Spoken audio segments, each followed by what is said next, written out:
Nekonečné po nebi, vychrem šedých šiků, vracejí se holuby do tmy holubníků. Život je jen okamžik, jenom rozplynutí nás všech, ve všech ostatních, dar jim nabídnutý. Rychlý přelet křídel jmen v ohni zlaté dříví. Slavnost jen, co do oken, zvenčí na nás civí. Z dálky píseň, z dálky sen, v dálce holub sní. Жизнь ведь тоже толка мир, толка растворения, нас самих во всех других, как бы им в дарении. Pigeons. Grey waves that yawl and tack about the sky. These float, these pigeons coming back to darkness in the dovecote. Life's brief, and we are raced and briskly roiled about, all of us in the rest.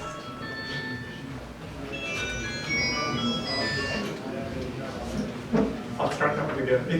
It always happens. A reading or a concert is not complete without it. Life's brief, and we are raised and briskly roiled about, all of us in the rest. A gift for them held out, a flurry of wings and names in gold wood fire, which seems a fate in window frames. Only from far away, distant songs, distant dreams, far off, a pigeon grey. And the epigraph from Boris Pasternak. For life is only an instant too, only the dissolving of ourselves, like the giving of a gift, into all the others. Zkrát. Archetypy marcí tolikrát proampiony. Zkrát. Moři tmy přinět umožní i elektrický úvod. A tam ty dívky už jsou moci málo, co kouzlí medrama. S jinou v té neprůhledné noci, jako ve stanu. A není žádné jiné teď, než tenkrát. Ty chceš odpověď? Můj ne její. Vůbec ničím. Toho, čím nejsem, čím se zdám, když na všech cestách tyčím a na všech jsem tak sám. Jišo abídu ty anic budouca, mě vyspavší si dítě, a mě už němako vodůčsa, i já adím na svých putách. Short circuit. The parquets spread through parks, and those bright lamps. Then the power goes, a sea of darkness that would steal the charge from an electric eel. And all those girls are now corralled by carnival enchantment. A different girl, here tightly held, in this black night, as in a tent. And there is no other now except that time. And you want to know, not yours, not theirs, nobody's. I'm whose, I'm not, as I'm known.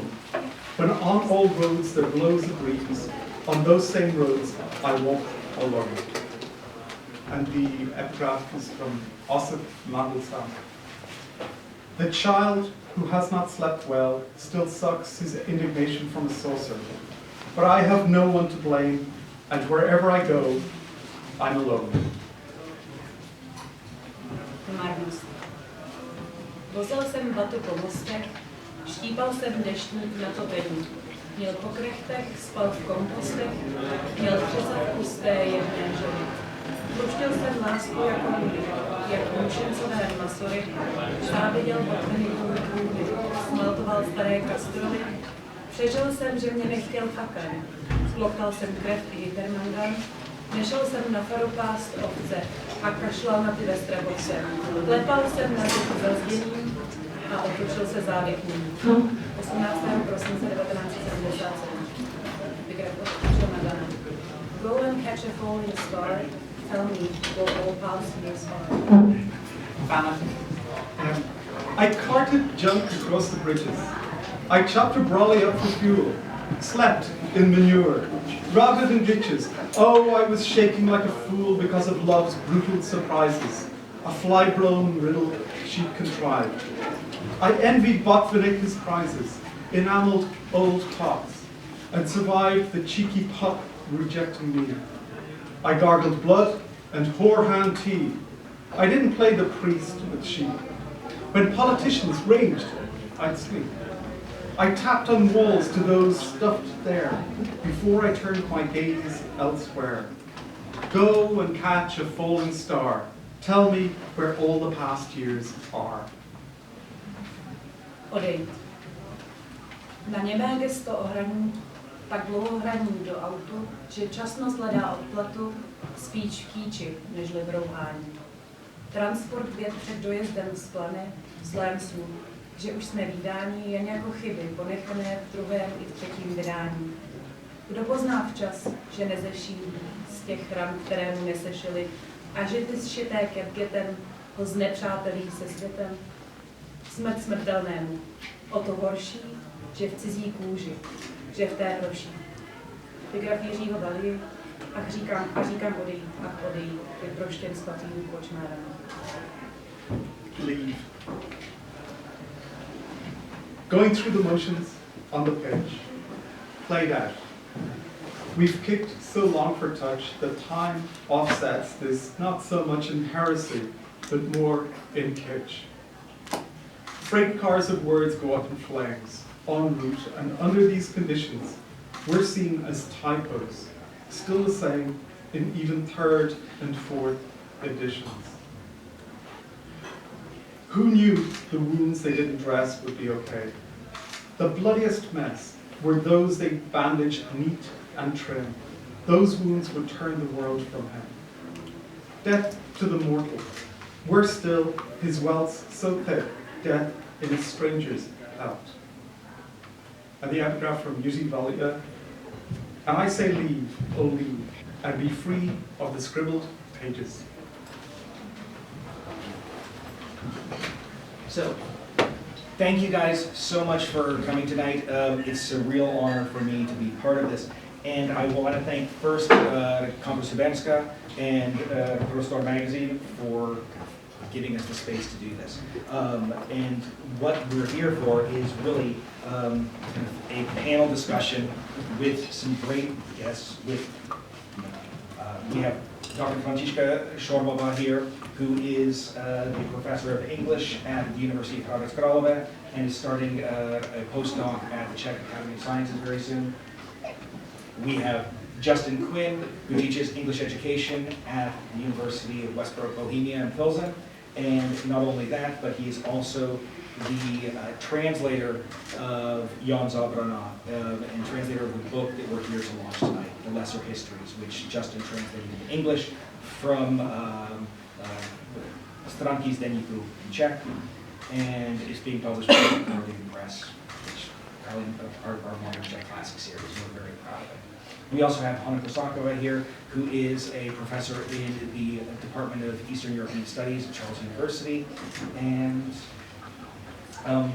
really, the truth is kind of the guest of honor here, one of the guests of honor to not be here because it really is a night for Jan Zábrana, and we're incredibly lucky to have his wife here today. So thank you so much for coming. It's a real, not only a pleasure, but an honor.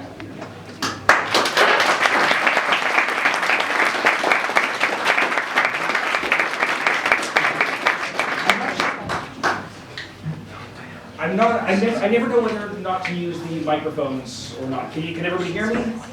Okay, so I think we're probably good, at least for me. I won't need it then.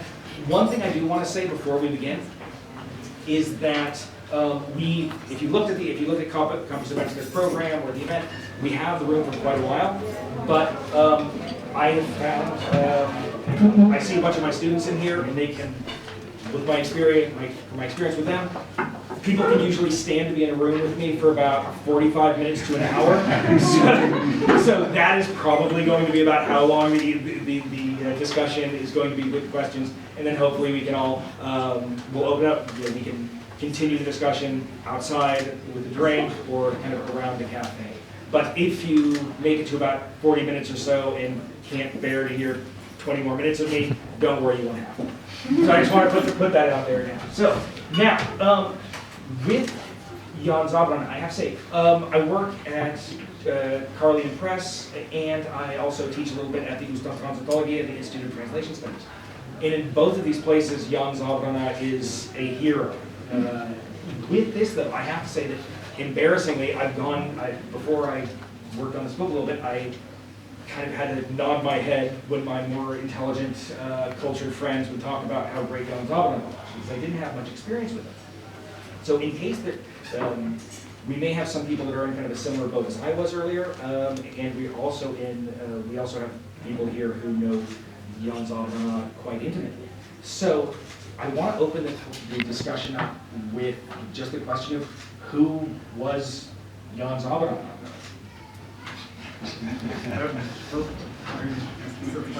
Take the first shot at that. I suppose it depends which way you take it. Like for Czech culture, Zábrana was primarily a translator, and he made his name as a translator. He was considered by many the best translator of his generation and of several generations. And then for Czech culture a little later on in the 1990s, Zábrana was primarily a diarist, because he wrote a massive volume of diaries during his time under communism, where he described in detail the cultural, political, personal life of during the 1960s, 70s, and 80s. And those diaries, the selection was 1,000 pages long, so I don't know how many other 1,000 pages didn't get in there. There was a massive volume of material. And I suppose for most Czechs, in the third place, Zábrana as a poet. But you can turn that completely around as well, because Jan Zábrana, from his teenage years, was a dedicated poet.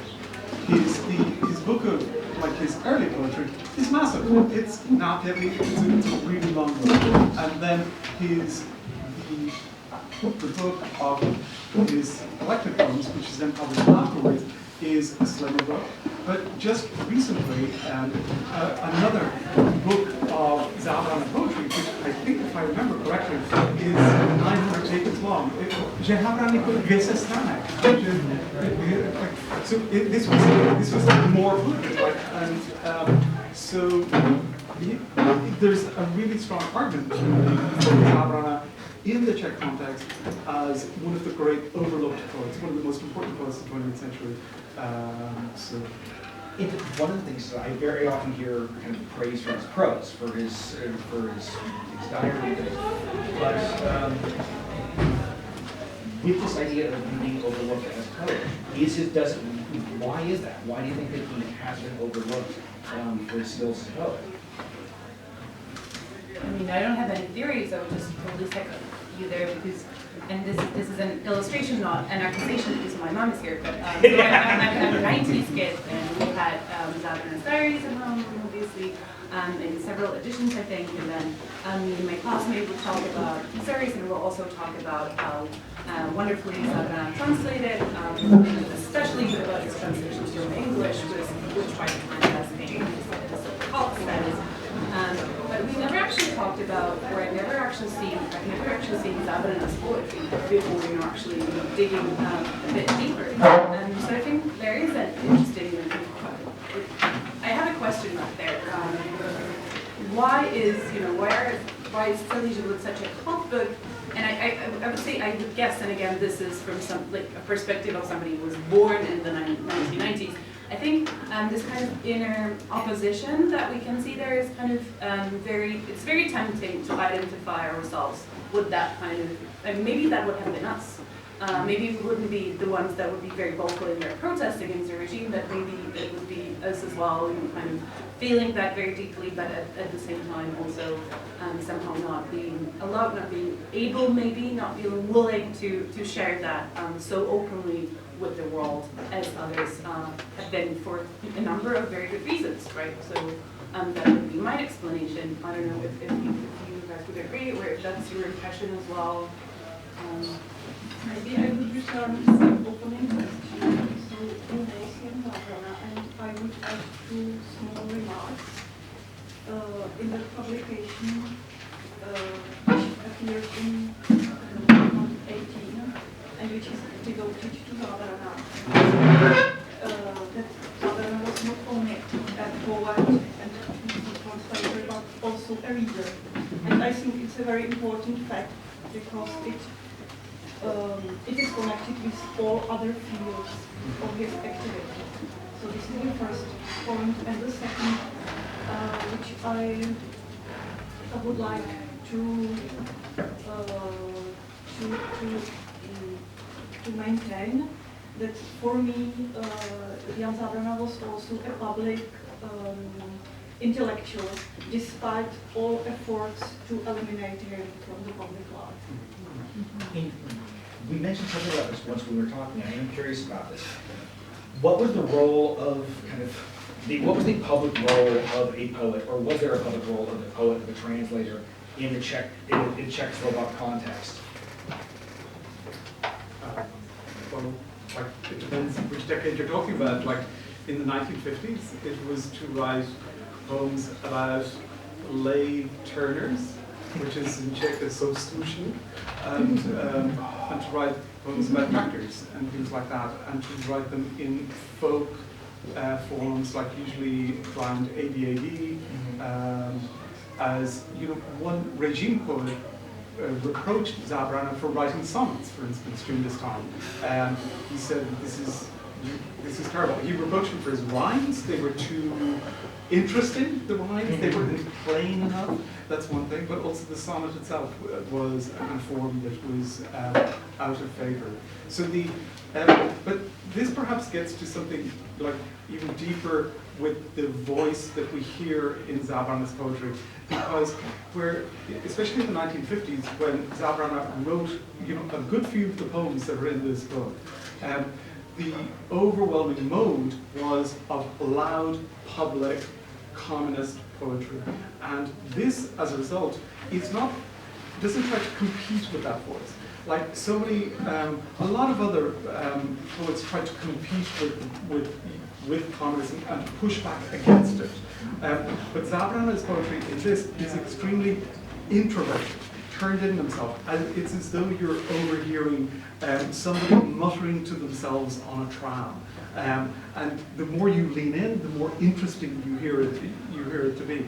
But at least I read this kind of introverted tone of a lot of these poems as a reaction to the more the loud, propagandistic poetry of the 1950s, especially.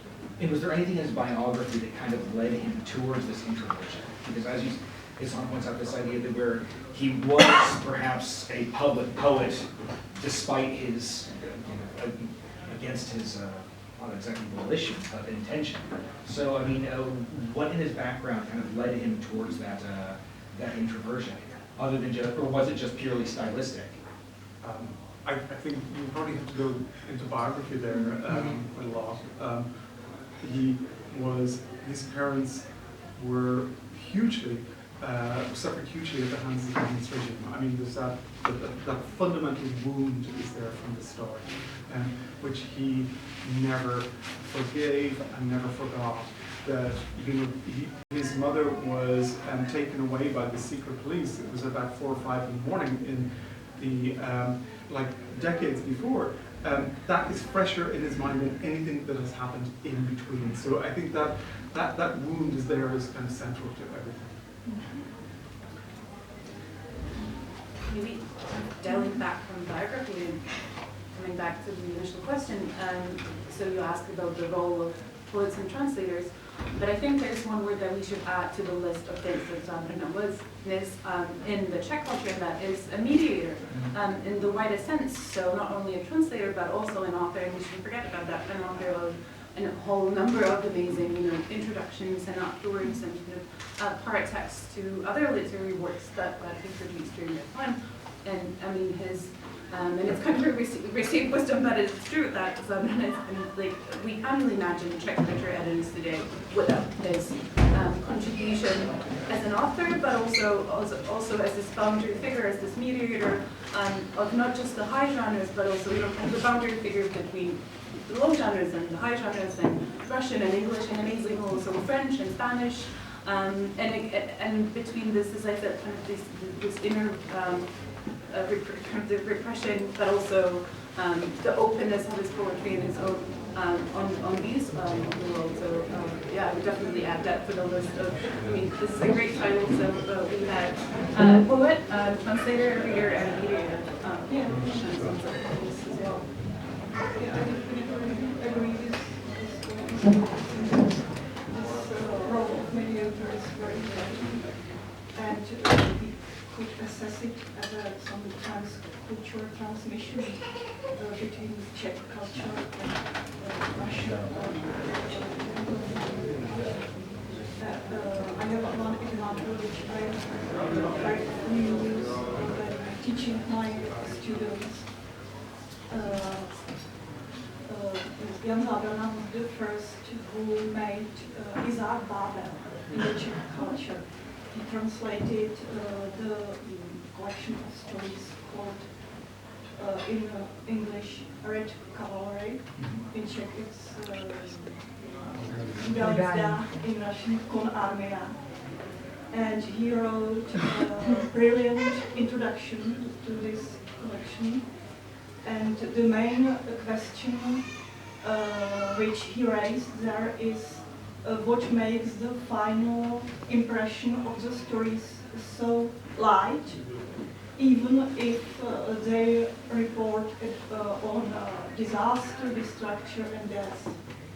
And after he offers his answer, which is outstanding stylistic analysis of these stories. So this is just it's amazing that this idea of him as a mediator is personally interesting for me, just because the book of Zábrana we had on our shelves was from my wife, was his collection of the collection of detective stories and kind of horror stories that he had edited, which kind of got my wife interested in Saki and things like this. So it was really neat. One thing I'm curious about too is how did his role as a translator, or how did his kind of translation activities affect his own poetry? Do you see? I mean, some of the poetry that you guys are reading right now, there were there's epigraphs by John Donne, by Kosáková. Were these the authors he was translating, or did he kind of work in, or yeah? He translated some of his writers, but he also lived between the two literatures, and they were just part of his world. I think that like a mutual friend of ours, Mariana Machova, wrote about Elizabeth Bishop as a translator poet. As a poet for whom the act of translation is fundamental to the poetry that she writes. And I think that the same is really true of Zábrana. Moving between languages really, at least in my view, affects the way he writes poetry. He's thinking through other languages as he's writing poems in Czech. And I don't think it's true of every poet, and I don't think it's necessarily a sign of like being a great poet. I think in Zábrana's case it is. I think he is a great poet, but I think just the act of translation is fundamental to his poetic imagination in a way that for other poets, translation is something they do on the side, just when they're a bit bored, or they don't have any inspiration. But for Zábrana, it seems to be much more vital and essential and central, I would say. I think I've told this to my students, but one of the amazing things for me was the first time, for people who don't know, Justin is an amazing poet as well as a translator. And the first time I met him, the question I asked was, I thought I was being very clever, and I said, so how does your approach to translation differ from writing your own poetry? He looked at me like I was crazy and said, the same. Okay, maybe that's what I'm doing wrong. But yeah, so it's interesting that for Zábrana it was the same approach. I was actually really surprised so how creatively Zábrana works with these little parts of other people's poems. And so I looked up the part from John Donne. Sadly, I did not remember it from my English studies. I hope that was okay. And go and catch a falling star, tell me where all past years are. And it's from a poem called Song, 1633. And John, this poem is about that, you know, a faithful woman is as, you know, you can't really, there is no faithful woman. There are no dragons and no faithful women, and I hated that poem for many reasons. He just, so Zábrana goes and uses these two sentences that give a totally different spin, and then maybe if you know the original poem, you can kind of add that meaning, or ask yourself whether there is something like that behind that and connect it to the poem itself. But you know, it just doesn't give the same. There's this creative work with that little piece of that poem that I really appreciate. And like, I suppose one of the reasons why we chose these 4 poems to start off with was not just because they work with both Russian and English, but because his translation of Pasternak, or of, in other cases, other poems, there's like Dylan Thomas, part of the poem is a translation. It's like about 4 lines of it is a translation, and he weaves it in seamlessly into his own text. So it's really hard to say that where his voice ends and the voice of the other poet, now transferred into another language, begins. And it kind of, sampling is not the same. If you drop a sample in a piece of music, it's really clear there's a different musical texture for the most part. I'm not an expert in sampling, so I should start backing off on this one. But often the thrill of a sample is the difference, the acoustic difference it has. But what Zábrana often does in these poems, like especially in HYB, in Pigeons that we read, he creates a seamless texture in the Czech poem, but yet working in 4 lines from Pasternak. Is someone who loves hip hop, I have to kind of push you to keep going with this. I apologize. Because one thing that you talk about the idea that this is a lot like sampling, you draw it, or you compare it to sampling, you compare it in this way in the afterword as well. But some of if these are samples, these are deep cuts.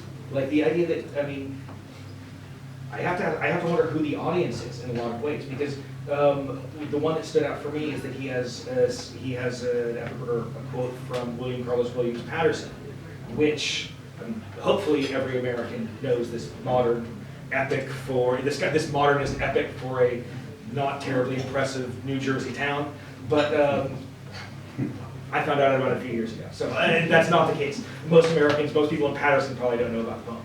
But who is he talking to? Like, who is this for? What Czech audience reading his poetry is going to kind of, I don't know, note or be able to make use of this quote? Sorry, Justin, you said in the afterwards to this book that an ideal reader for this is Zábrana himself, basically. So it's somebody with Zábrana's experience, with his skills, with how widely read this. So this is the only ideal reader for it. Yes, somebody who could read Russian in the original, English in the original, had a really good grasp of 1940s and 1950s Czech slang, which a lot of which is gone, which was really hard to find. I had to find, I was asking my father-in-law, who's like 80-something, have you heard this? And he'd go, oh, yeah, I've heard this. No other Czech generation knew this. So it's really, it seems as though a lot of these quotations echo only for him. But the Russian writers were kind of well established in the Czech pantheon. I think Mandelstam was translated with himself and Václav Daněk. But still there are some authors which Jan Zábrana really made for the Czech culture and for Czech audience, such as Andrei Platonov in the 60s, or Zábrana. But I think that with translations there is another slightly different case, because translations were also source of income for Zábrana. But not only this, also I think the source of compensation for his unpublished own poetry. He was really very successful in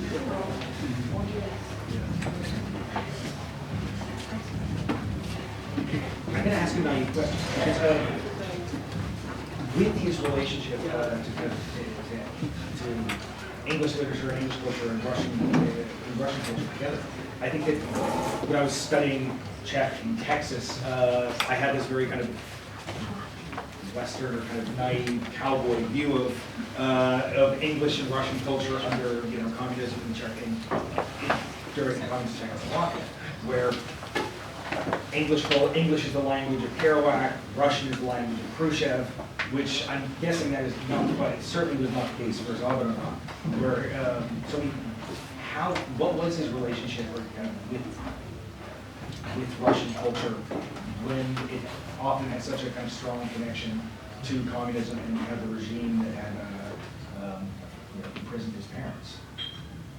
I think it's quite complex question. I think that Jan Zábrana definitely distinguished between language of establishment and language of culture. And he sought to find such authors where we could say some common ground between him and Russian culture.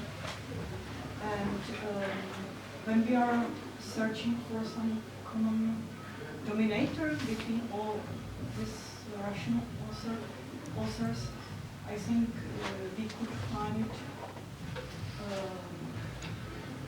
in such question as relation of self to the history, relation of self to other self, to the space, and so on. And what's very often important for Zábrana is reflection of is someone who is able to make some reflections. Did he have any relationships with living Russian writers at the time? Was he in contact with them? I must admit that I am not sure. I think that definitely there is a row of writers who were already dead, such as Mandelstam, Baugh, and Yesenin, of course, or Bunin. He died in 53, so it's not very likely that he could make. But there is another case concerning Pasternak. But as far as I know, when Jan Zábrana wanted to translate Dr. Živádlo into Czech, he was asking for the manuscript in Italy, where was the first country where the novel was published. And what was this? Did Zábrana have a relationship with any writers in the Anglophone world, with any contemporaries? Yeah, I mean, there is a correspondence with Lawrence by Ferlinghetti, and I actually don't know where this correspondence is, and perhaps other people in the room know much more about it, but there are several references to it in various texts. And he also curiously corresponded with Ezra Pound's daughter.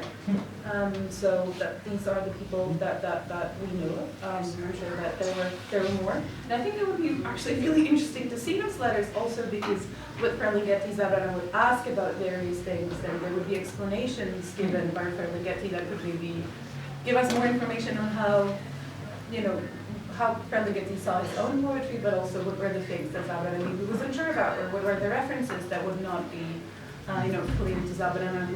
And again, this is kind of self-evident, but I think it's good to kind of point out that you couldn't just go and check. These were translators went to such lengths to actually find out the most mundane information about, you know, the streets of Chicago or about, you know, what a hamburger was. No Google, no Deeple. You actually had to do all that work yourself. So had to find the owner of City Lights bookstore and ask him. yeah.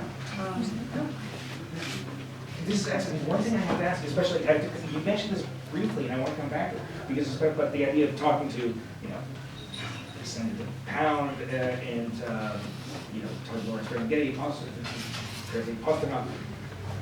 with this. Why did he settle on sonnets? I mean, you talked about it is a strange form. You say it was kind of falling out of favor. I would say it was falling out of favor in it was probably kind of uncool in America, kind of in the Anglophone world at the time. And I mean, as far as romantic lines go, kind of love lines, in you know, the Lesser Histories, there's a line, we made a 5-year plan for love, but it was never realized. So it's the sentiment doesn't seem to scream out sonnet to me. Yeah, I mean, he didn't write sonnets like in the rest of his work. Like the rest of his poems that were published by Torst in the 1990s. They, you know, this is a kind of island, a formal island in the middle of all that. And you know, he addresses this subject in his diaries himself. And really, he doesn't give a great answer. Somebody asked him why rhymes by sonnets, and he says something like, well, you know, I can't just abandon the form until I try it out fully myself and to give it a fair crack at the whip, which sounds like decent, as though he's like going through all the poetic forms in the European lyric tradition, but it's not the case at all. There was obviously some draw, you know, as for many other poets, the compression, that you have to have a complex of emotions and thoughts squeezed into 14 lines. And actually, he has a kind of Pushkin sonnet, or at least the lines are shorter. So this is a very small space to do much work in. And this is by way of saying I really don't know. I have no idea, because most of the rest of his other poetry is in free verse. Working as an editor on this book, it's kind of a funny situation because it's hard to, Justin's so good, it's hard to figure out what to kind of what to do to show that you actually have been working on it a little bit. And so one of the things that I kept doing was think, you know, so I ended up counting syllables a lot and I kept coming across 9 syllables, you know, on a line, thinking like, you know, it could be, you know, if you take one off, it'll be tetrameter. If you put one on, it'll be pentameter. I mean, but then finally I started realizing, hold on, there may be a really good reason for this. I'm sorry to get into the specifics of this, but is there a reason for these 9-syllable lines? Yes. What is it? I started to come up with, I mean, answer theory, which is probably quite wrong. So let me hear the real answer. It's just an extra syllable at the end for a feminine ending. It's like, it's an unstressed syllable at the end, and you can just get away with that. Like, because I am to work like, de-dum, de-dum, de-dum, de-dum. But you can have de-dum, de-dum, de-dum, de-dum. And that's okay. That's okay. We're allowed to do that. And most poets, like in the English language, if there's a rule saying you're not allowed to do that, they kind of just find a way to do it and let other people work this out. And worry about it. They don't worry about it too much. But I was also wondering if there maybe, hopefully I'll go for subconsciously, if there was kind of a balance he was playing between the kind of, you know, the English pentameter and the Russian tetrameter. No, I took mainly, it was tetrameter, it was like 4 beats to a line. Sometimes I stretched it to 5, like a classic English pentameter line. I really wish I had good reasons for that, but I'd have to think them up retrospectively. I don't know. No. Oh no, I'm sorry to get into the nuts and bolts. It was just a fascinating thing for me to look at. Now, with the translations, you mentioned the idea that kind of the slang was really hard. Was that the most difficult part of translating Zábrana, or were there other elements that were difficult as well? Yeah, like basically most of the work went into trying to understand the poems themselves and to try. It was partly my ignorance and part of, you know, the Czech context, the, you know, who was the woman who won the gold medal in the Czech Olympics in the 1960s, who was crucial to one particular poem. And but the slang was really difficult, I have to say, for me. It was a way of speaking. It was use of idiom that I hadn't heard around me. I came to this country in the 1990s, and so my Czech reflects that.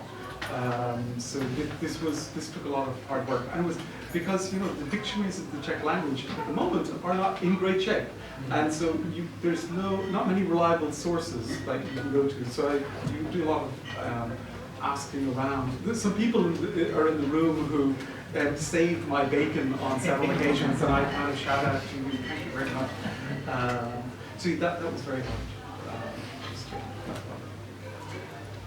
One thing I asked about before was this idea of kind of who are his connections abroad, both in a literary way and kind of the personal correspondence way.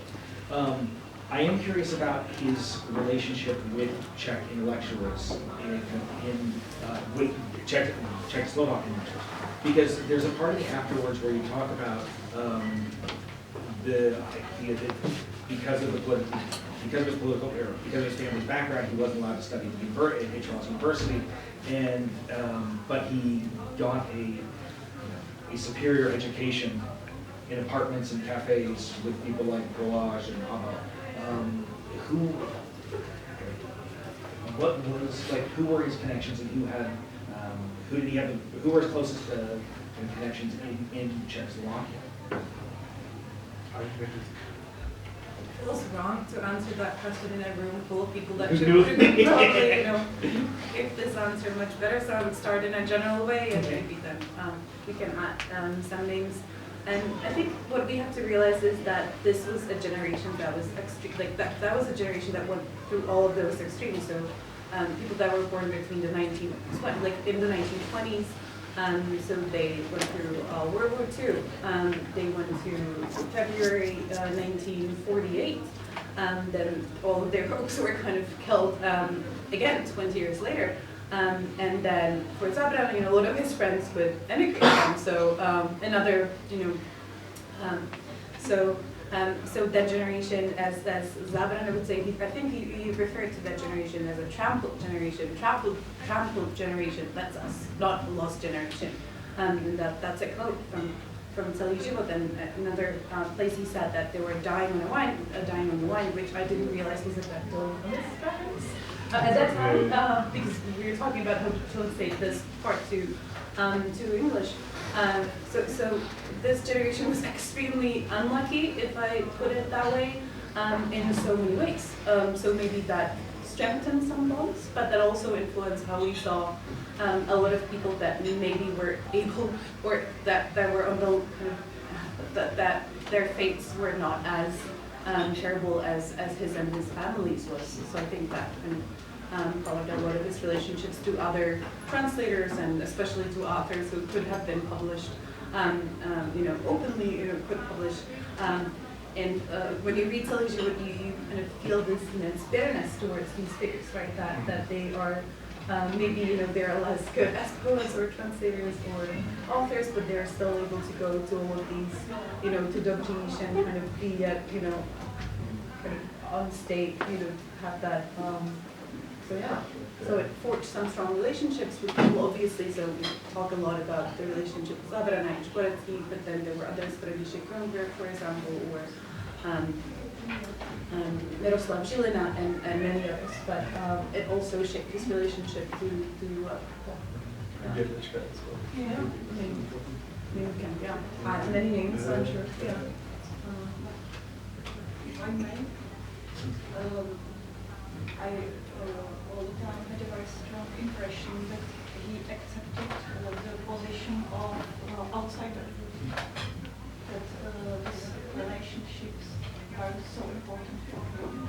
But this position of outsider was a little bit forced. That if he could, he had worked at the university or academic environment. But maybe it's also connected with his work as translator.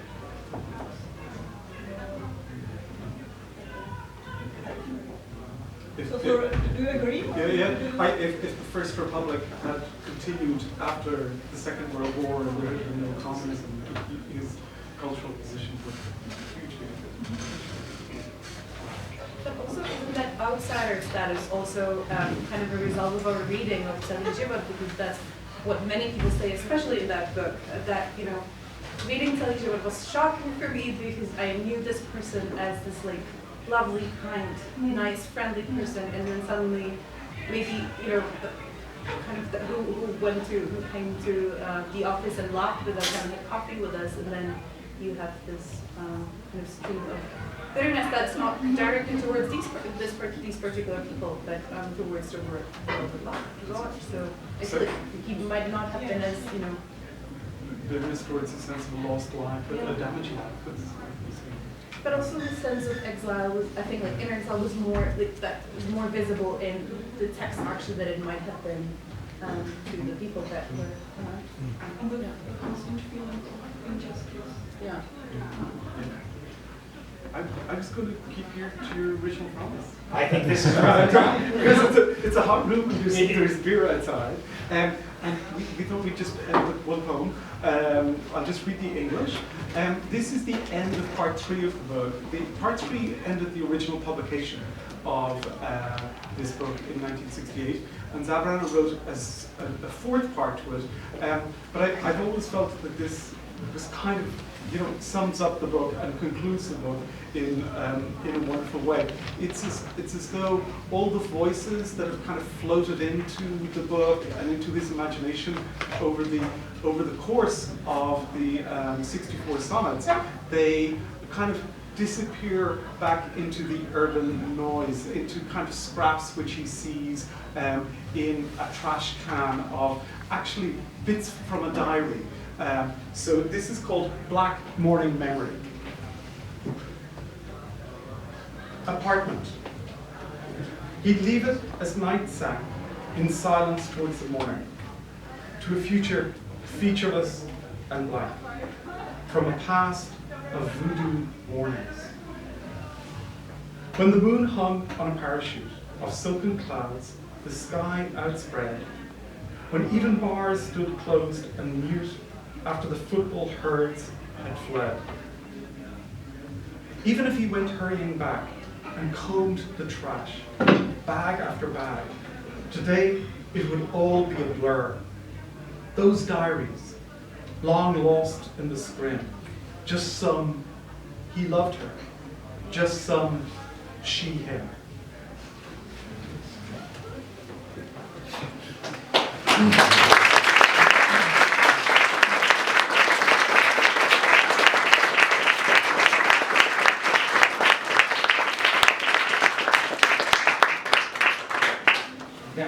As Justin said, it's a very hot room, so I'm up in the air about whether we should open it to questions, whether we're going to open the evening up for questions here, or if we should kind of meet outside and people who are interested can approach the experts on the subject and ask there. I think that probably is the best situation. So in any case, I'll hold you guys here for 5 more seconds, and just to say thank you so much for coming tonight. This was absolutely wonderful, and I cannot recommend the book enough. Poems are amazing, Justin's translations are beautiful, and they are for sale in the back there. So that is my pitch as an employee. Thank you all.